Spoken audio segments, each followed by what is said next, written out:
تصور کریں ایک ایسی تاریکی کا جہاں نہ روشنی کی کوئی کرن ہو، نہ زمین کا سہارا، سمندر کی اتھاہ گہرائیاں اور ایک عظیم مچھلی کا پیٹ جہاں زندگی کی ہر امید دم توڑ چکی ہو۔ ایسے حالات میں ایک ایسی پکار اٹھی جس نے آسمان کے پردوں کو چیر دیا۔ حضرت یونس علیہ السلام جب اپنی قوم سے رخصت ہو کر کشتی میں سوار ہوئے تو ایک ہولناک طوفان نے انہیں آ گھیرا۔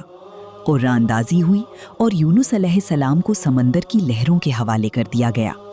اللہ کے حکم سے ایک بڑی مچھلی نے انہیں نگل لیا، لیکن یہ موت کا پیغام نہیں بلکہ آزمائش کی ایک گہری گھڑی تھی جہاں سے ایک معجزاتی دعا نے جنم لیا۔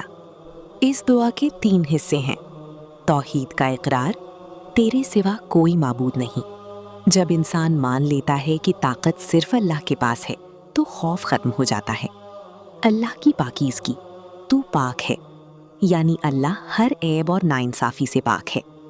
اعتراف بندگی، بے شک میں ہی زیادتی کرنے والوں میں سے تھا۔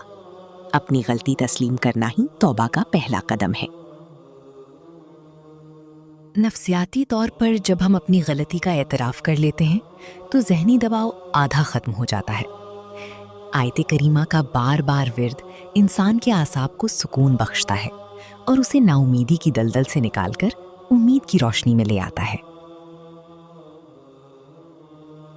اگر آپ بھی آج کسی ایسی مشکل میں ہیں جہاں سے نکلنا ناممکن لگ رہا ہے تو یاد رکھیں کہ جو رب یونس علیہ السلام کو مچھلی کے پیٹ اور سمندر کی تہہ سے نکال سکتا ہے وہ آپ کی مشکلیں بھی حل کر سکتا ہے، بس پکارنے کی دیر ہے۔